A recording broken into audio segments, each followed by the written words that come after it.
Shalom, selamat pagi saudara yang dikasihi Tuhan kita Yesus Kristus. Kembali kita bertemu dengan firman Tuhan pada hari ini, namun sebelumnya mari kita berdoa. Kami bersyukur kepadamu ya Allah untuk kesehatan kehidupan yang masih kami rasakan sampai saat ini. Saat ini kami akan mendengarkan firman-Mu, kiranya Tuhan memberkati firman-Mu dan Tuhan membuka hati kami agar firman-Mu boleh bekerja leluasa membaharui hidup kami. Dalam Kristus Yesus kami berdoa kepadamu. Amin.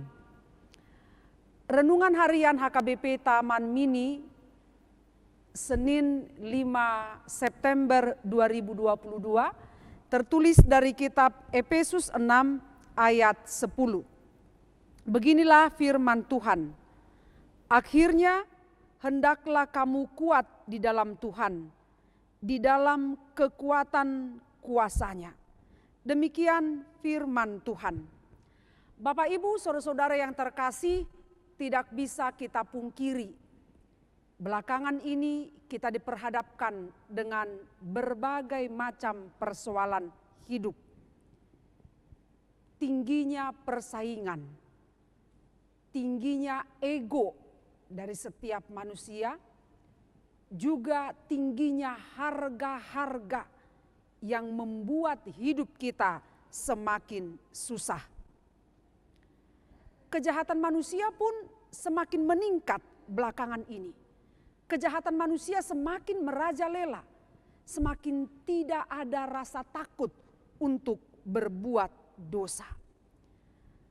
Secara duniawi atau secara pemikiran manusia, kita tidak akan pernah sanggup untuk menyelesaikan setiap masalah itu kalau kita hanya mengandalkan pikiran kita. Kita tidak akan pernah sanggup menyelesaikan konflik, pergumulan, persoalan apapun kalau kita hanya bersandar kepada kemampuan kita sendiri. Tetapi ketika kita mau menyerahkan hidup kita kepada Tuhan, kita akan memperoleh kekuatan. Kita akan mampu menjalani kehidupan ini meskipun bentuk persoalan berbagai macam. Kita masih diperhadapkan dengan pergumulan hidup. Ibarat seperti pohon, dia akan kuat ketika akarnya semakin kuat. Demikian dengan kita. Kita akan semakin kuat kalau kita hidup melekat dengan Tuhan. Kita akan kuat kalau kita hidup menyatu dengan Tuhan. Jemaat yang dikasihi oleh Tuhan kita Yesus Kristus, iblis tidak akan pernah berhenti untuk menggoda kita. Dia akan terus melancarkan serangan-serangannya agar kita tergoda, agar kita terjatuh. Sekali lagi, kalau hanya pikiran, kemampuan, mengandalkan kekuatan kita, kita tidak sanggup. Tetapi dikatakan dalam Efesus 6 ayat 11, ketika kita mengenakan berbagai perlengkapan rohani dalam melawan godaan-godaan iblis, maka kita akan bisa. Salah satu perlengkapan senjata rohani adalah perisai iman. Dengan perisai itu, kamu akan dapat memadamkan semua panah api dari si jahat. Saudara yang terkasih, kapankah kita mengenakan perisai iman itu? Kapankah kita mempergunakan perisai iman itu?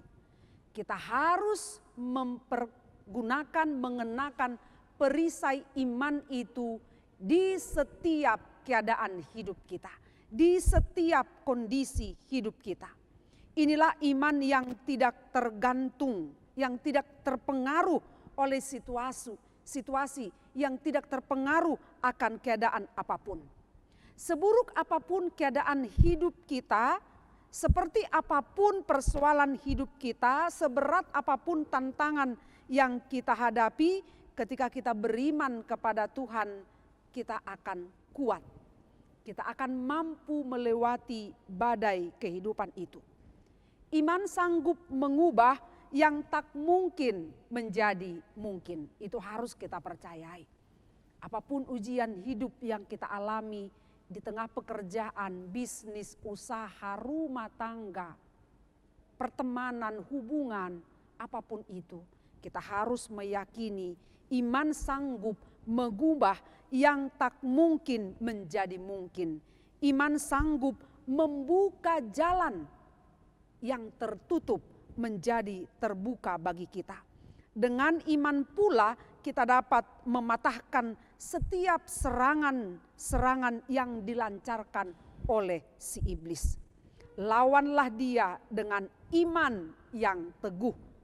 Dapat kita baca di dalam 1 Petrus 5 ayat 9. Milikilah iman yang teguh supaya kita mampu bertahan di tengah goncangan dunia dan mampu mengalahkan musuh, mampu mengalahkan iblis. Amin, kita berdoa. Terima kasih ya Tuhan untuk firman yang kami dengarkan pada pagi hari ini. Kiranya firman-Mu ini boleh bekerja, memampukan kami, memberkati kami, agar kami memiliki iman yang kuat. Apapun persoalan, apapun pergumulan, tantangan hidup yang harus kami hadapi, di dalam iman kami akan kuat. Dan kami mempercayai Tuhan membuka jalan bagi kami. Tuhan akan memulihkan kami, Tuhan akan menolong kami. Seluruh kehidupan kami serahkan ke dalam tangan Tuhan. Biarlah Tuhan yang mendahului setiap perbuatan kami. Dalam Kristus Yesus kami berdoa kepadamu. Anugerah Tuhan kita Yesus Kristus, kasih setia Allah Bapa, dan persekutuan dengan Roh Kudus kiranya menyertai kita selama-lamanya. Amin. Selamat bekerja, selamat beraktivitas. Tuhan Yesus memberkati kita. Horas.